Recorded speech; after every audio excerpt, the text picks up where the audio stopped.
Entre o céu e o deserto. A história não contada do profeta Elias. Meu nome é Elias. Essa é a história que nunca te contaram sobre mim. Você me conhece como o profeta de fogo, aquele que fechou os céus, que chamou fogo do céu, que subiu em uma carruagem flamejante. Mas deixa eu te contar a verdade. Eu tinha medo. Muito medo. Eu tinha 25 anos quando Deus me chamou. 25 anos e nenhuma qualificação. Eu era de Tisbe, um lugar que ninguém conhecia, filho de gente simples. Minhas mãos eram calejadas de trabalho braçal, não de rolar pergaminhos sagrados. Eu não sabia falar como os sacerdotes, não conhecia as leis como os escribas. E ainda assim, Deus me escolheu.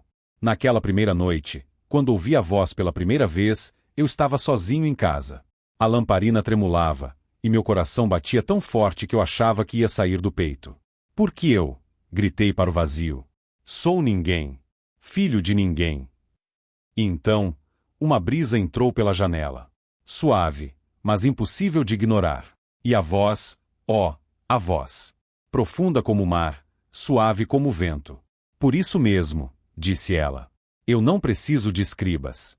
Preciso de alguém que ouça. Alguém que confie. Eu caí de joelhos. Senhor, sussurrei, eu tenho medo. Eu sei. Foi a resposta. E então, com uma ternura que me fez chorar, vai ter medo muitas vezes. Vai duvidar. Vai querer desistir. Mas toda vez que cair, eu vou estar lá. E se eu falhar? Perguntei. Você vai falhar. Muitas vezes. Mas eu não te escolhi porque você é perfeito. Te escolhi porque seu coração ainda sabe se quebrar.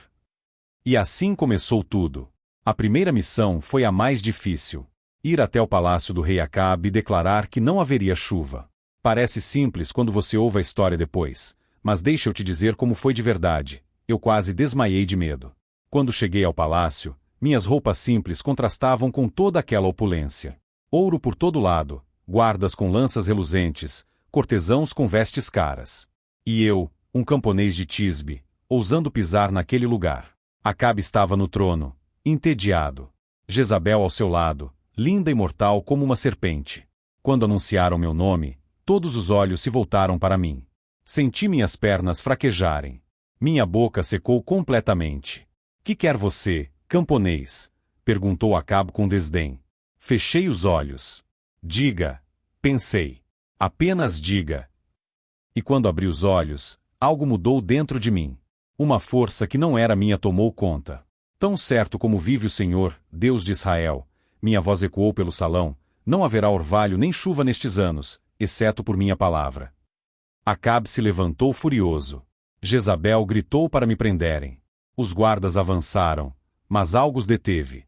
Eu não sei o que. Talvez vissem algo em meus olhos. Talvez sentissem o que eu sentia, que aquelas não eram apenas minhas palavras. Eu me virei e saí.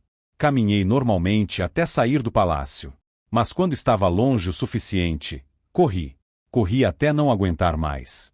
Então parei, apoiei-me numa parede e vomitei. Desabei no chão, tremendo violentamente, rindo e chorando ao mesmo tempo. Eu fiz, sussurrei. Eu realmente fiz. A voz veio de novo. Agora corre. Para leste. Para o ribeiro de Quirite. E eu corri. Corri para salvar minha vida. No ribeiro de Quirite, aprendi o que era solidão de verdade. Não a solidão de estar sozinho, mas a solidão de carregar um peso que ninguém mais entendia. Deus me alimentava através de corvos, as aves mais impuras segundo nossa lei. Eu ria sozinho dessa ironia. Deus sempre teve senso de humor.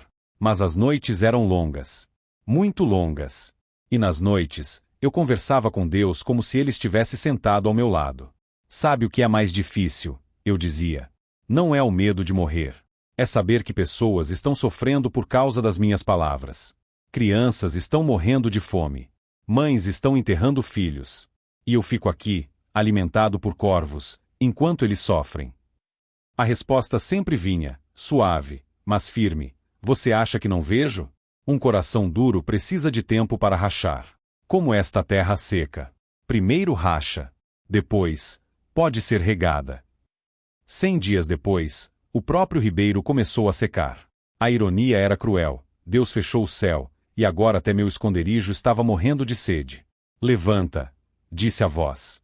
Vai para Sarepta. Uma viúva ali vai te sustentar. Uma viúva? Respondi incrédulo. Na Fenícia, terra de Jezabel? Você esperava segurança? Eu te prometi presença. Cheguei em Sarepta exausto. Encontrei a viúva, Sara, juntando gravetos no portão da cidade. Pedi água e pão. Ela me olhou com olhos vazios e disse algo que nunca vou esquecer. Só tenho um punhado de farinha e um pouco de azeite. Vou fazer uma última refeição para mim e meu filho. Depois, vamos morrer. A resignação naquela voz. Algo se quebrou em mim. Mas eu disse, mesmo tremendo por dentro, não tenha medo. Faz o pão. Mas primeiro, faz um para mim. Porque a farinha não vai acabar e o azeite não vai faltar. Ela quase riu. Você é louco. Ou profeta. Talvez ambos. Mas ela fez. Deus sabe por quê, mas ela confiou.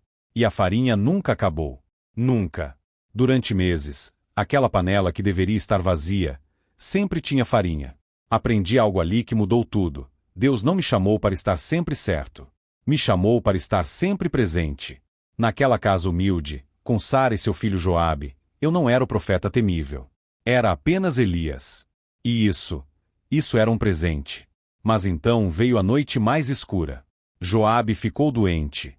Febre alta, tosse, cada respiração uma luta. Sara velou ele a noite toda, cantando canções de ninar com voz quebrada. E eu estava no telhado, gritando para Deus. Até isso. Até essa criança. Eu fiz tudo o que você pediu. As lágrimas escorriam. Eu deixei minha casa. Enfrentei reis. Passei fome. E agora você leva o filho dela. O silêncio era absoluto. Sufocante. Desci, peguei Joabe nos braços. Ele estava quase sem vida. Subi ao telhado e fiz algo que não sei de onde veio. Me estendi sobre o menino. Uma vez. 2. 3 vezes. Como se estivesse tentando transferir minha própria vida para ele. Senhor meu Deus, orei, e nunca orei com tanta intensidade. Por favor, deixa a vida desta criança voltar. Não como profeta. Como homem. Como alguém que está perdido. O silêncio durou uma eternidade. Então Joabe tossiu. E abriu os olhos. Eu o abracei e chorei como nunca chorei. Obrigado. Repeti sem parar. Obrigado. Naquela noite entendi, milagres não provam que Deus existe. Milagres provam que Deus se importa. 3 anos e meio depois da seca começar, Deus disse, é hora. Vai encontrar Acabe. O Monte Carmelo. Eu sozinho contra 450 profetas de Baal. Quando conto isso agora parece heróico, mas me deixa ser honesto. Eu estava apavorado. Não tinha medo do fogo que podia não vir. Tinha medo de que, talvez eu tivesse ouvido errado. Talvez tudo fosse loucura.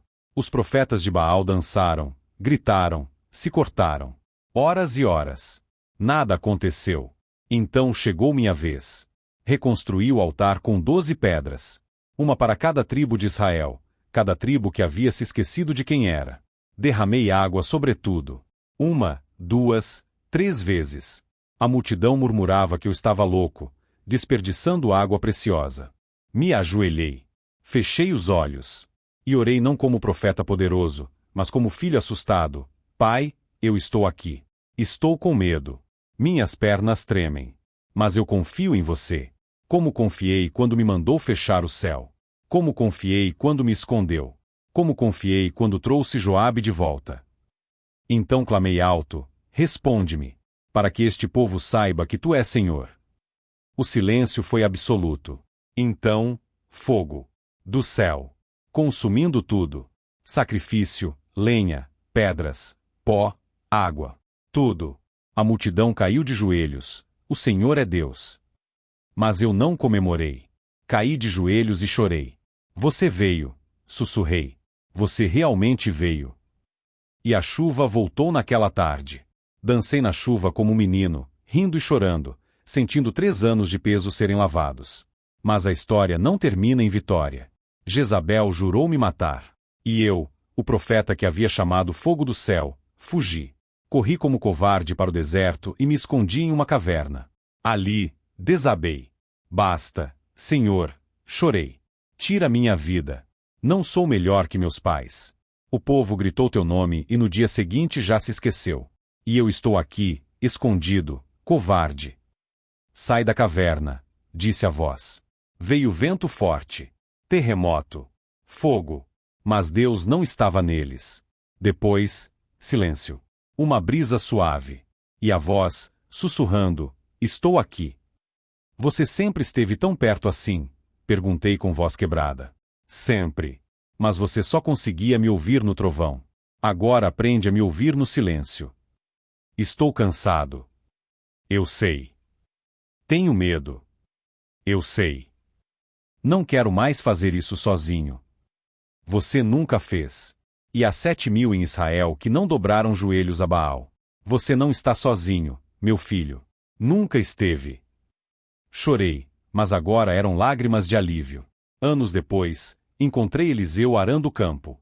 Joguei meu manto sobre ele. Eu? Por que eu? Perguntou assustado. Sorri. Porque Deus não procura os perfeitos. Procura os disponíveis. Fé não é ausência de medo. É escolher confiar mesmo com medo. A voz de Deus não está sempre no trovão, às vezes está no silêncio, no toque de uma viúva, no sorriso de uma criança. E se eu falhar? Perguntou Eliseu. Você vai. Mas ele vai estar lá. Sempre esteve. Sempre estará. No meu último dia na terra, caminhamos juntos até o Jordão. A carruagem de fogo desceu, e eu subi no redemoinho. Olhei para Eliseu uma última vez. Profetas também choram, quis dizer. E isso não nos torna fracos. Nos torna humanos. Esta é minha história. Não do profeta poderoso que fechou o céu, mas do homem quebrado que aprendeu que a maior força não está em fechar o céu, mas em abrir o coração. Do homem que teve medo, que duvidou, que chorou, que quis desistir, mas que nunca parou de caminhar em direção à voz que chamava. Porque no final, Deus não precisa de heróis sem medo. Ele precisa de filhos corajosos o suficiente para ter medo, e ainda assim confiar. E essa é a história que nunca te contaram. Se esta história tocou seu coração, não se esqueça de se inscrever no canal, deixar seu like e compartilhar este vídeo. Compartilhe com alguém que precisa ouvir essa mensagem de coragem e propósito. Sua interação nos ajuda a continuar trazendo histórias que inspiram e fortalecem a fé. Que Deus abençoe você.